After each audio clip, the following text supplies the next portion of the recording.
Hello everyone, Chanakya study के इस YouTube channel पे आप सभी का स्वागत है। हम लोग हाइट एंड डिस्टेंस पढ़ रहे थे, ऊंचाई दूरी, जिसमें अब तक 2 वीडियो अपलोड कर दिया गया है। आज हम लोग तीसरा वीडियो लेकर के आए हैं पार्ट 3, और हम लोग उन्हीं प्रश्नों को देख रहे हैं जो अब तक रेलवे ग्रुप डी के एग्जाम में पूछ चुका है, और उसी क्रम में जो इसके पहले एग्जाम हुआ था 2018 में एग्जाम हुआ था, उन प्रश्नों को देख रहे हैं जो ऊंचाई और दूरी का है।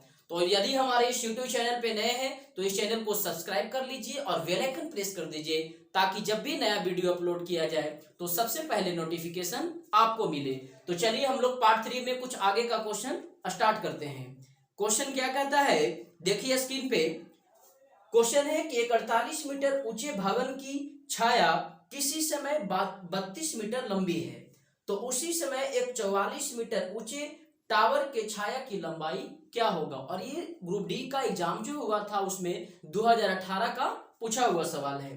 क्या कहता है, 48 मीटर ऊंचे भवन की छाया जो है किसी समय 32 मीटर लंबी पड़ती है। तो देखिए ऐसे क्वेश्चन को बनाने के लिए है तो ये हाइट एंड डिस्टेंस का ही सवाल, लेकिन इसमें होता है जैसे मान लीजिए ऊपर में हम लंबाई रख रहे हैं, भवन है ना, तो मान लीजिए ऊपर में लिखते हैं भवन की लंबाई और नीचे में लिखते हैं भवन की परछाई। ऊपर में क्या लिख रहे हैं, भवन की लंबाई, और नीचे में भवन की परछाई। तो ऊपर लंबाई लिखे हैं, नीचे में परछाई को लिखे हैं, तो बिल्कुल इस तरफ भी आपको वैसे ही लिखना होगा। इस चीज का ध्यान रखना होगा। जैसे कि ये क्वेश्चन में कहा है, आपका जो ये क्वेश्चन है उसमें ये दे रखा है कि 48 मीटर ऊंचे भवन की लंबाई कितना दिया है, 48 मीटर, 48 मीटर, ठीक है। और उसका जो परछाई बनता है, छाया बनता है, वो कितना मीटर लंबी है, 32 मीटर लंबी है। भवन की लंबाई 48 और भवन की जो छाया है, परछाई है, वो 32 मीटर है। हम लोग क्या लिख रहे हैं, लंबाई बटा परछाई। इधर भी वैसे ही लिखेंगे। एक और कंडीशन दिया कि इसी समय एक 144 मीटर ऊंचे टावर की लंबाई दे रखा है, ऊंचाई कितना, 144 मीटर। तो बतलाइए कि टावर के छाया की लंबाई क्या होगा। क्या निकालना है, टावर के छाया की लंबाई। टावर के छाया की लंबाई यानी टावर की जो परछाई है उसका लंबाई निकालना है। तो बिल्कुल वैसा ही है, ऊपर लंबाई नीचे परछाई, तो इक्वल टू में इधर भी वैसे ही लिखेंगे। ऊपर लंबाई तो यहां भी लंबाई और नीचे में परछाई। आप सॉल्व कर लीजिए, देखिए तो ये कटेगा, 16 से कैंसिल करेंगे, 16 × 48, 16 दूनी 32, ऊपर ऊपर भी कटता है। ये देखिए आपका 3 से कैंसिल हो जाएगा, 3 चौको 12, 8 तिरिकी 24, 48 बार में। अब जब ये क्रॉस मल्टीप्लिकेशन करेंगे तो 48 इंटू 2 कितना हो जाएगा, 96। यानी टावर के परछाई की लंबाई जो हो गया, टावर के परछाई की लंबाई जो हो गया 48 इंटू 2 यानी कि 96 मीटर हो जाएगा। तो बस ऐसे क्वेश्चन में केवल ध्यान रखिएगा यही कि ऊपर लंबाई नीचे परछाई, तो उधर भी वैसे ही लिखेंगे। या आप चाहें तो यहां पर ऊपर में परछाई नीचे में लंबाई, तो उधर भी ऊपर परछाई तो नीचे लंबाई लिख सकते हैं। चलिए नेक्स्ट क्वेश्चन देखिए स्क्रीन पे क्या कहता है। अगला क्वेश्चन आपका है कि 7 मीटर ऊंचाई के एक प्लेटफॉर्म के ऊपर से एक टावर जिसकी ऊंचाई 47 मीटर है का उन्नयन कोण 30 डिग्री था। तो बतलाइए कि टावर प्लेटफॉर्म से कितनी दूरी पर स्थित है। क्वेश्चन स्क्रीन पे देखिए क्या कह रहा है कि 7 मीटर ऊंचाई के एक प्लेटफॉर्म एक है जिसका ऊंचाई कितना है, 7 मीटर। चलिए मान लीजिए प्लेटफॉर्म है, फिगर को अच्छे से समझिए, क्वेश्चन बनाना आपको आसान हो जाएगा। कहता 7 मीटर ऊंचाई का एक प्लेटफॉर्म है के ऊपर से एक टावर, अब एक टावर भी है, वो तो एक प्लेटफॉर्म था, अब ये टावर है। ये टावर की लंबाई दे रखा है, टावर की लंबाई क्वेश्चन में कितना दिया है, तो टावर कहता है 47 मीटर ऊंचा है, कितना है, 47 मीटर। टावर की ऊंचाई 47 मीटर। चलिए बेस को मिला दीजिए दोनों, ठीक है। टावर की ये ऊंचाई 47 मीटर का उन्नयन कोण 30 डिग्री था। अब ये इसको मिला देते हैं, इसी का पैरेलल है ना। ये प्लेटफॉर्म है और ये टावर है। कहता है इसका उन्नयन कोण कितना था, 30 डिग्री। यानी यहाँ पे जो एंगल बन रहा है वो 30 डिग्री का बन रहा है, 30 डिग्री। तो कहता है बताइए कि टावर प्लेटफॉर्म से कितनी दूरी पर। ये प्लेटफॉर्म है और यहाँ पे टावर है, तो टावर प्लेटफॉर्म से कितनी दूरी, ये वाला निकालना है डिस्टेंस कि ये कितना होगा। ये निकालिए या फिर ये निकालिए, दोनों तो पैरेलल है, समान डिस्टेंस ही है। क्वेश्चन समझ में आ रहा है ना, एक बार फिर से देख लीजिए। कहता है 7 मीटर ऊंचाई के एक प्लेटफॉर्म के ऊपर से एक टावर जिसकी ऊंचाई 47 मीटर, ये टावर है, ऊंचाई 47 मीटर है, का उन्नयन कोण 30 डिग्री था। प्लेटफॉर्म के ऊपर से टावर का उन्नयन कोण 30 डिग्री, उन्नयन कोण मतलब नीचे से देख रहा होगा, प्लेटफॉर्म से टावर की ओर देख रहा है ना, सारा चर्चा किया हुआ है। देखिए इसका जो पार्ट 1 और पार्ट 2 का वीडियो है उसका लिंक इस वीडियो के डिस्क्रिप्शन में दे दिया जाएगा, आप उसे अच्छे से देख लीजिएगा, बेसिक को समझ लीजिएगा। तो चलिए इसमें बनाते हैं कि प्लेटफॉर्म से टावर की दूरी कितनी है, ये निकालना है। चलिए आप नाम दे सकते हैं ट्रायंगल, इसमें फिगर में ABCPQ, कुछ भी नाम दिया जा सकता है। अब आप देखिए कि यहां से यहां कितना है, प्लेटफॉर्म की लंबाई 7 मीटर। अब ये 7 मीटर है तो इसी का पैरेलल है ना, मतलब B से P का भी लेंथ कितना होगा, 7 मीटर, ये भी 7 मीटर का होगा। और ये पूरा दे रखा है कितना, 47 मीटर। AB जो है, AB का जो लेंथ है वो कितना है, 47 मीटर टावर की लंबाई। और जो PB है वो P से B का वैल्यू कितना है, 7 मीटर, क्योंकि ये प्लेटफॉर्म 7 था तो इसी के तो पैरेलल है। मतलब A से P कितना हो जाएगा, ऊपर वाला का लेंथ, तो A से P आपका निकल जाएगा 47 माइनस 7, यानी A से P कितना निकल जाएगा, 40 मीटर, यानी ये निकल गया आपका 40 मीटर होगा ये A से P का लेंथ, है ना। और हमको निकालना क्या है, PQ निकालना है। तो ये लंब है, ये आधार है, ऊपर वाला ट्रायंगल में चलिए, ट्रायंगल APQ में, त्रिभुज APQ में थीटा कितना है, 30 डिग्री, तो tan 30 लगाते हैं, तो tan 30 बराबर लंब बटा आधार, तो लंब कितना हो जाएगा, AP यानी कि कितना, ये 40, ये 47 पूरा था A से B, यानी AP हो गया आपका 40, है ना, लंब बटा आधार, आधार कौन, PQ, ये तो आपका PQ है। tan 30 का वैल्यू कितना होता है, तो tan 30 का वैल्यू 1/√3 होता है, इक्वल टू 40/PQ। अब हमें PQ का लेंथ निकालना है, तो क्या करते हैं, क्रॉस मल्टीप्लिकेशन कर देते हैं, तिरछा तिरछी गुना, तो PQ का वैल्यू कितना निकल गया, 40√3 मीटर, यानी कि जो टावर होगा वो प्लेटफॉर्म से कितनी दूरी पर होगा, 40√3 मीटर की दूरी पर होगा। PQ कहिए या कहिए BC, जो PQ है वही तो BC है ना। तो प्लेटफॉर्म से टावर की लंबाई कितना निकल गया, 40√3 मीटर। चलिए नेक्स्ट क्वेश्चन देखिए, अगला क्या कहता है। तो क्वेश्चन है कि जब एक 50 डेसीमीटर लंबी सीढ़ी को दीवार पर रखा जाता है तो वह सिर्फ खिड़की तक पहुंचती है। यदि वह खिड़की जमीन से 48 डेसीमीटर ऊपर हो तो खिड़की से उस सीढ़ी के तल की दूरी ज्ञात करें। यह भी आपका 2018 ग्रुप डी का पूछा हुआ सवाल है, बहुत ही आसान है, बस फिगर को बनाइए केवल। कहता है जब एक 50 डेसीमीटर लंबी सीढ़ी को दीवार पर रखा जाता है।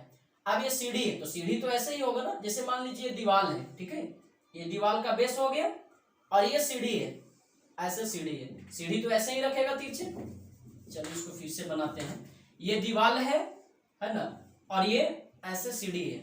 सीढ़ी को कहता है दीवार पर ऐसे रखा जाता है ना, और ये सीढ़ी की लंबाई कितना दे रखा है, तो सीढ़ी की लंबाई क्वेश्चन में दे रखा है 50 डेसीमीटर है, और वह सिर्फ खिड़की तक पहुंचती है। मान लीजिए खिड़की यहाँ पर है, ये दीवार है, दीवार का खिड़की यहाँ पे है, और ये सीढ़ी जो कहाँ तक पहुंचता है, खिड़की तक पहुंचता है। आगे कहा यदि वह खिड़की जमीन से 48 डेसीमीटर ऊपर है।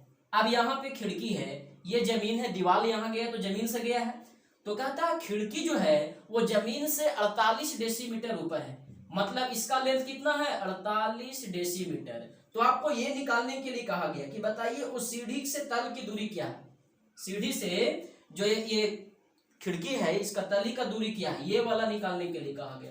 तो बहुत ही आसान है, ये तो डायरेक्ट निकल जाएगा ना, कर्ण मालूम है, लंब मालूम है, आधार निकालना, इसमें तो कुछ एंगल उंगल दिया नहीं है, ये कर्ण मालूम है, ये लंब मालूम है, आधार निकालना है। आपको नाम दे दीजिए ABC, यानी कि हमको क्या निकालना है, BC का लेंथ निकालना है।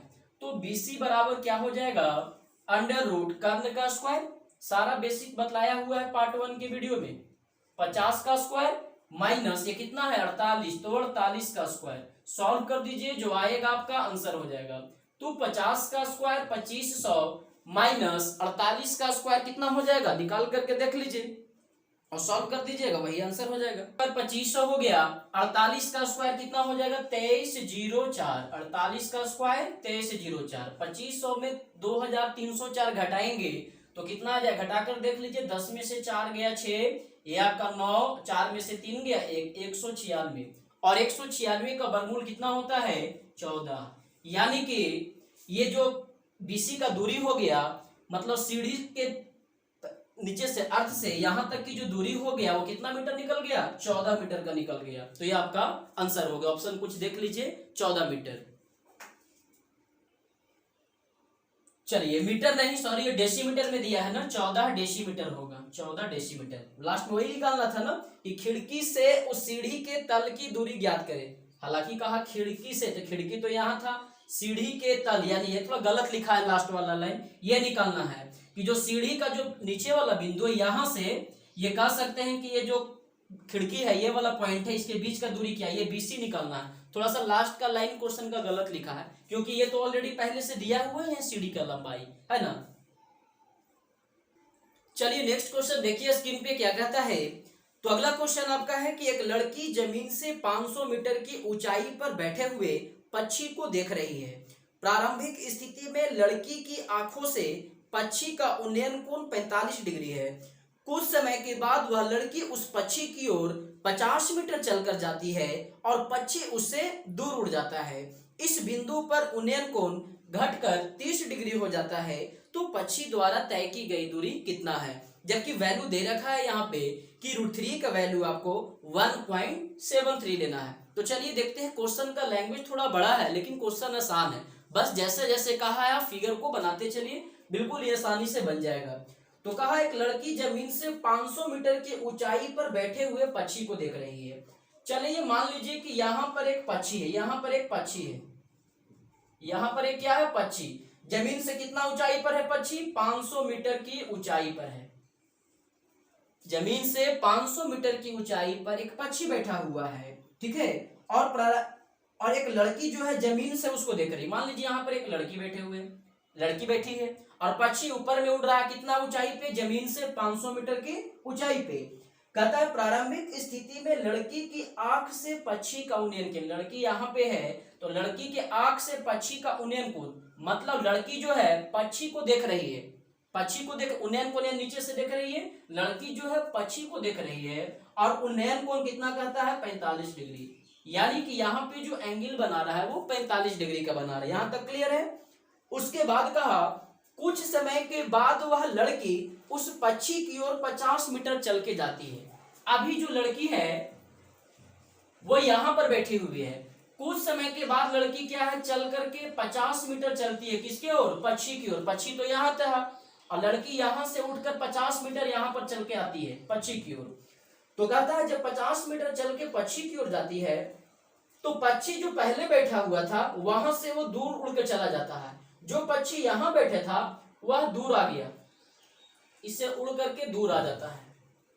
पहले जहां बैठा था उससे मान लीजिए दूर आ गया, यहां पे उड़ करके तो दूर आ गया, लेकिन पक्षी का हाइट तो वही है, 500 मीटर यहां था तो 500 मीटर यहां भी है। जो पक्षी पहले वहां पे बैठा था, अब पक्षी कहां पे आ गया, यहां पे उड़कर आ जाता है।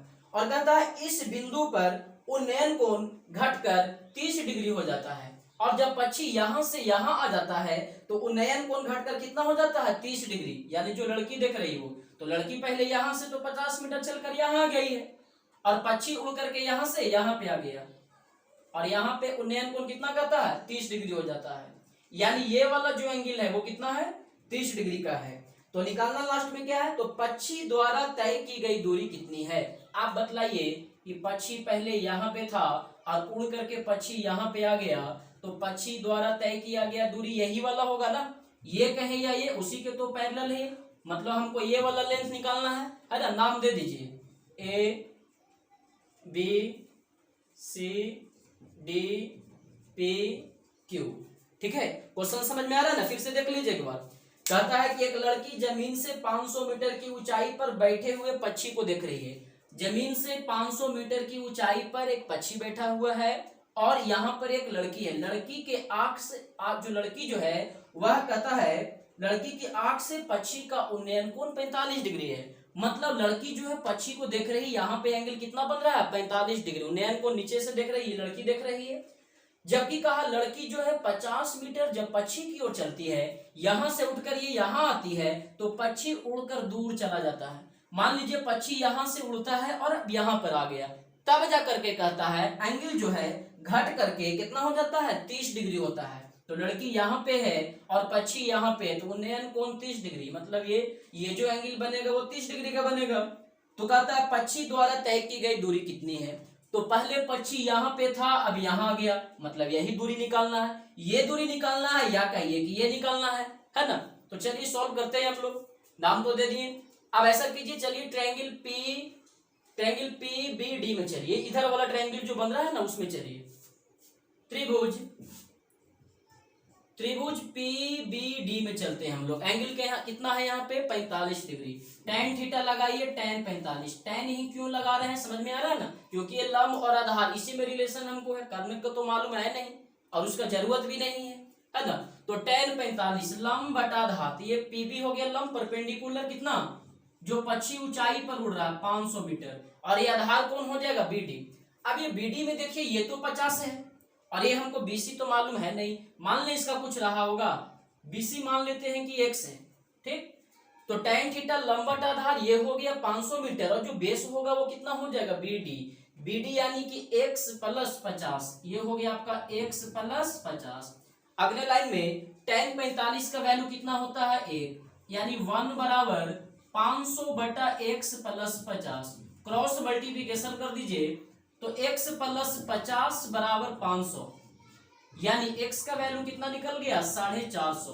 x का वैल्यू निकल गया 450, x यानी कि कौन, इसका लेंथ निकल गया 450, है ना। x का वैल्यू निकल गया, मतलब ये निकल गया कि 450 है। लेकिन हमें क्या निकालना है, हमें तो ये निकालना है, AB का लेंथ निकालना है ना। चलिए अब एक बार और इसको लेकर चलिए, अब चलिए ट्रायंगल इसमें AQC में, यहां तो इसको C नाम दिए हैं, AQC में, त्रिभुज AQC में चलेंगे हम लोग AQC में, इसमें भी लगाइए एंगल कितना है, 30 डिग्री। तो tan 30 डिग्री लगाते हैं, tan 30 डिग्री लंब बटा आधार, तो लंब कौन हो जाएगा, AQ यानी कि 500, क्योंकि ये 500 है तो ये भी 500 है ना। 500 बटा आधार की बात करेंगे तो क्या हो जाएगा, AQC त्रिभुज में चलेंगे तो आधार ये हो जाएगा हमारा ना, A से लेकर C तक, तो इसको AC ही लिख देते हैं, AC, ठीक है पूरा। AC में ये तो x मालूम है हमको 450, बाद में बैठा लेंगे, अभी AC ही पूरा लिख देते हैं। tan 30 का वैल्यू कितना होता है, 1/√3 इक्वल टू 500/AC, यानी AC का वैल्यू कितना निकल गया, 500 इंटू √3। और क्वेश्चन में दे रखा है कि जो √3 का वैल्यू है वो आपको 1.73 लेना है, कितना लेना है, 1.73। पॉइंट हटाएंगे 100 आएगा, 2 0 से 2 0 कैंसिल, 173 को 5 से इंटू कीजिए, 5 तिया 15, 7 पचे 35 और 1 36 और 5 3 8, यानी कि AC का जो लंबाई है वो निकल गया कितना, 865 मीटर। AC निकल गया 865 मीटर। लेकिन हमें क्या निकालना है, तो हमें AB का लेंथ निकालना है कि पक्षी द्वारा तय किया गया दूरी कितना है, यहां से जो उड़कर यहां आया, AB निकालना है।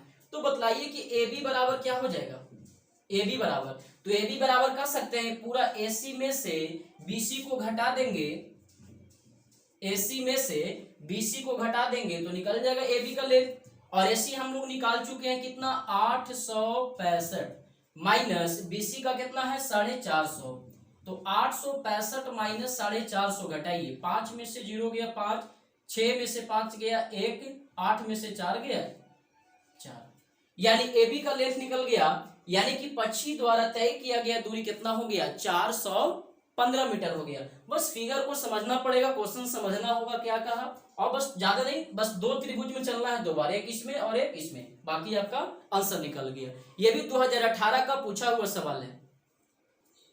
चलिए नेक्स्ट क्वेश्चन देखिए, अगला क्या कहता है।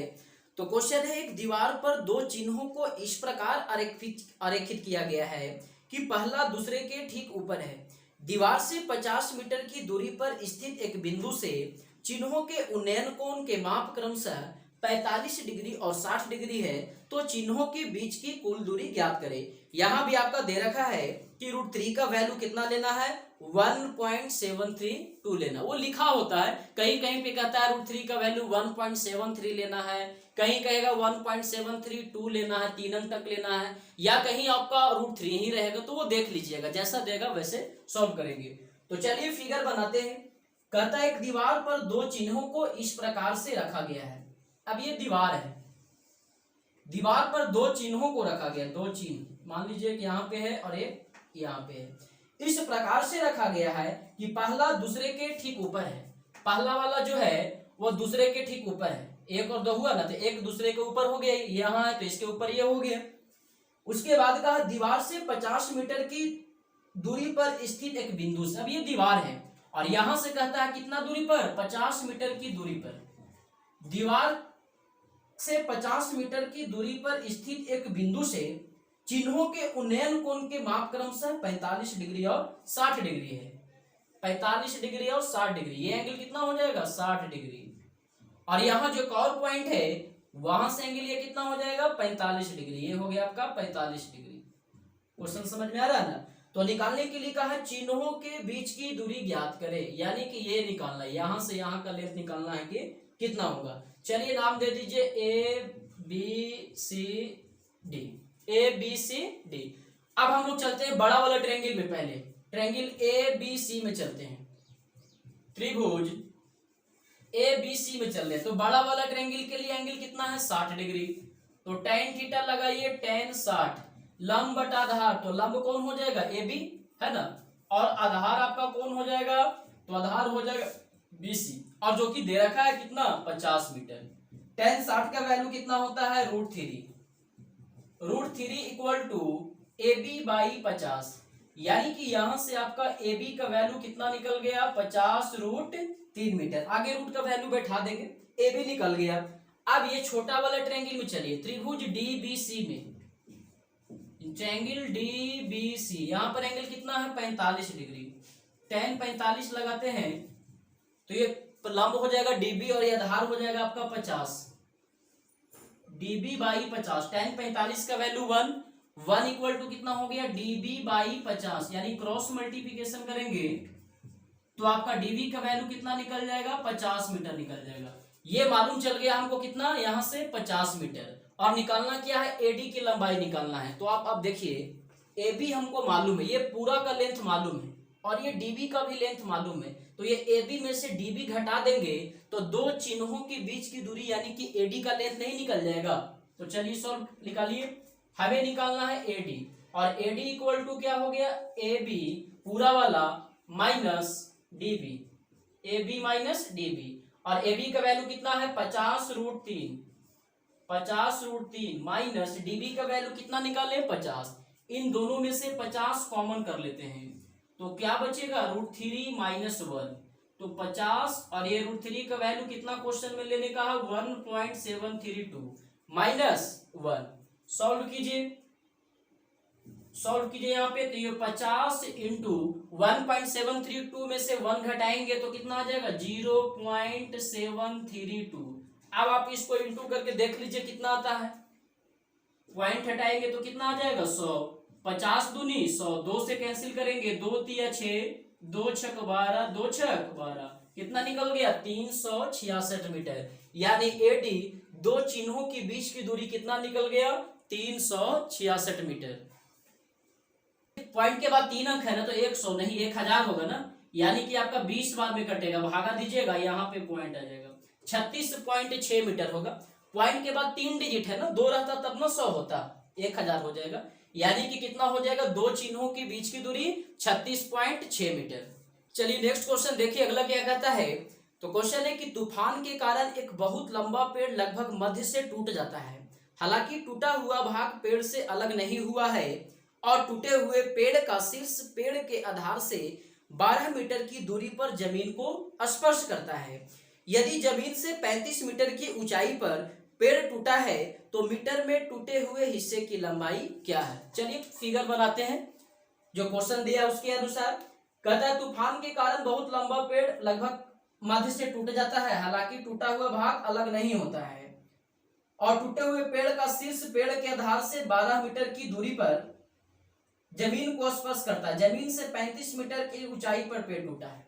कहता है जो पेड़ टूटा है वो जमीन से कितनी ऊंचाई पर टूटा है, 35 मीटर की ऊंचाई पर टूटा है। क्वेश्चन में दे रखा है कि पेड़ जो है वो जमीन से 35 मीटर की ऊंचाई पर टूटा है ना। और ये भी दे रखा है कि टूटे हुए पेड़ का शीर्ष जो है पेड़ के आधार से, टूटा हुआ जो पेड़ का शीर्ष है, जैसे मान लीजिए यहां से ये लंबा पेड़ है, ठीक है, ये कंप्लीट जो है ये पेड़ है और इसके लगभग मध्य से पेड़ का ऊपर वाला भाग टूट गया।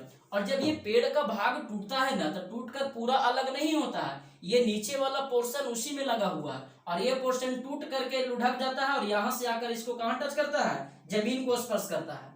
ऊपर का जो पोर्शन टूटा वो यहां से आकर लटक करके ऐसे यहाँ इसको जमीन पर स्पर्श किया, ये पोर्शन ऐसे लगा रह गया, ऊपर से बीच से टूटा ना तो ऐसे आकर ऐसे लटक गया यहाँ पे, ये है ना, जमीन से लटक गया। और जबकि ये दूरी दे रखा है कि टूटे हुए पेड़ का शीर्ष, ये शीर्ष ये जो है टूटा है जो कहाँ आ गया, जमीन पर आ गया। टूटे हुए पेड़ का शीर्ष जो है जमीन से टूटे हुए पेड़ का शीर्ष जो है पेड़ के आधार से 12 मीटर की दूरी पर है। तो पेड़ का आधार ये है और इसका शीर्ष ये है, टूटने के बाद जमीन पर यहां आ गया। तो पेड़ के आधार से पेड़ का शीर्ष जो है इसके बीच का दूरी कितना है, 12 मीटर है। ये क्वेश्चन में दे रखा है। हमें क्या निकालने के लिए कहा, तो कहता मीटर में टूटे हुए हिस्से की लंबाई क्या, कितना टूटा है। अब ये देखिए, थोड़ा नाम दे दीजिए आप, ABCD। ये देखिए AB एक कंप्लीट पेड़ था और 35 मीटर की ऊंचाई के बाद ऊपर से ये टूट गया। तो ये जो पोर्शन टूटा है वही पोर्शन है नीचे आकर यहाँ जमीन पर लटका है आकर के, ऊपर से ऐसे टूटा, ये पोर्शन इससे मेरा अलग नहीं हुआ और नीचे आकर यहाँ लग गया। यानी कह सकते हैं कि AD और DC आपस में क्या है, बराबर है। ऊपर से जो टूटा वही आकर नीचे आ गया, यानी AD और DC का लेंथ इक्वल है। यानी जो टूटा हुआ पोर्शन है पेड़ का वो AD है या कहें DC है, वही नीचे आकर आया है। चलिए ये 35 है, ये 12 है, ये 90 डिग्री बना रहे, यानी DC निकल जाएगा, बिल्कुल ही आसानी से निकल जाएगा, एंगल का कोई जरूरत भी नहीं है। DC बराबर क्या हो जाएगा, 35 का स्क्वायर प्लस 12 का स्क्वायर। तो 35 का स्क्वायर कितना हो जाएगा, 5 पचे 25, 4 तिया 12, 1225 और 12 का स्क्वायर 144। दोनों को जोड़िए तो 5 4 9, 4 2 6 और 2 और 1 3, 1369। अब देखिए तो 1369 आ गया, किसका स्क्वायर रूट होता है, 1369 जो है वो आपका 37 का स्क्वायर रूट है, 37 का है। यानी DC निकल गया 37 मीटर, DC निकल गया 37, यानी AD भी 37 होगा क्योंकि वही पोर्शन तो नीचे आकर के टूटा हुआ है ना। यानी कि कह सकते हैं इसमें आंसर कि टूटे हुए हिस्से की लंबाई जो होगा वो 37 मीटर है, यानी DC है जो AD है। चलिए नेक्स्ट क्वेश्चन देखिए, अगला क्या कहता है। क्वेश्चन है कि 88√3 मीटर ऊंचे टावर के शीर्ष से एक इमारत के आधार का अवनमन कोण 60 डिग्री है, तो टावर के आधार से इमारत की दूरी ज्ञात करें।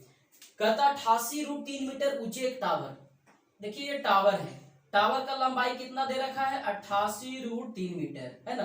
टावर के शीर्ष से एक इमारत के आधार का अवनमन कोण, जैसे मान लीजिए यहाँ पर एक इमारत है, बिल्डिंग है और ये इसका बेस है, मिला देते हैं। ये टावर है, 88√3 मीटर ऊंचा टावर है और ये इमारत है, बिल्डिंग है, ठीक है। कहता 88√3 मीटर ऊंचे टावर के शीर्ष से एक इमारत के आधार का अवनमन कोण, इसका शीर्ष से इमारत के आधार का उन्नयन कोण नहीं, अवनमन कोण। अवनमन कोण कहने का मतलब टावर से ऊपर से इमारत को देख रहा, ऊपर से नीचे बेस को देख रहा, इमारत के बेस को देख रहा। अवनमन कोण ऊपर से देख रहा है नीचे की ओर, उन्नयन कोण नीचे से ऊपर की ओर, है ना। अवनमन कोण कहा मतलब यहां से ये देख रहा है 60 डिग्री। तो आपको कॉन्सेप्ट तो बतलाया हुआ है। अब ये 60 डिग्री होगा तो अल्टरनेट से एकांतर कोण से ये भी तो 60 हो जाएगा, ये पैरेलल, तो ये 60 तो ये भी 60 हो जाएगा। सारा जो पार्ट 1 का वीडियो है उसमें चर्चा किया हुआ है हाइट एंड डिस्टेंस का, उसमें देख लीजिएगा।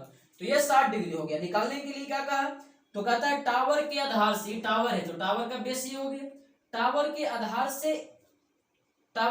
से जो इमारत है इसका बेस, इसका दूरी कितना है, टावर के आधार से इमारत के बीच का दूरी क्या है, ये निकालना है। तो चलिए निकालते हैं, बहुत ही आसान क्वेश्चन है। ABC अवनमन कोण था ऊपर एंगल 60, ये तो नीचे बन जाएगा एकांतर से 60। एंगल लगा दीजिए tan 60 डिग्री, tan थीटा लंब बटा आधार, लंब कितना हो गया 88√3, आधार यानी कि जो निकालना है हमें BC। tan 60 का वैल्यू कितना होता है √3 इक्वल टू 88√3/BC। √3 से √3 कैंसिल, ऊपर ऊपर कटता है, ऊपर नीचे कटता है, क्रॉस केवल मल्टीप्लाई होता है ना। यानी BC का वैल्यू कितना निकल गया 88 मीटर। BC यानी कि टावर के आधार से इमारत के बीच का दूरी, और यही तो आपको निकालने के लिए कहा गया था। तो इस प्रकार से आंसर आपका 88 मीटर हो गया। तो देखिए लगभग ऊंचाई दूरी भी है कंप्लीट हो गया। जितना भी ग्रुप डी का एग्जाम हुआ था वो पूछा था, सारे सवालों को करवा दिया गया है। अब हम लोग नेक्स्ट टॉपिक ज्योमेट्री लेकर आएंगे, ज्यामिति लेकर के आएंगे। अब तक अलजेब्रा पढ़ा दिया गया है, त्रिकोणमिति पढ़ा दिया गया, ऊंचाई दूरी पढ़ा दिया गया, आगे ज्योमेट्री लेकर के आएंगे हम लोग। जो भी क्वेश्चन पूछा हुआ पहले एडवांस सेक्शन देख रहे हैं, उसके बाद जो अर्थमेटिक का होगा वो पोर्शन हम लोग देखेंगे। तो चलिए कमेंट करके बतलाइए वीडियो आपको कैसा लगा, और वीडियो को लाइक कीजिए, शेयर कीजिए, सब्सक्राइब कीजिए। Thank you.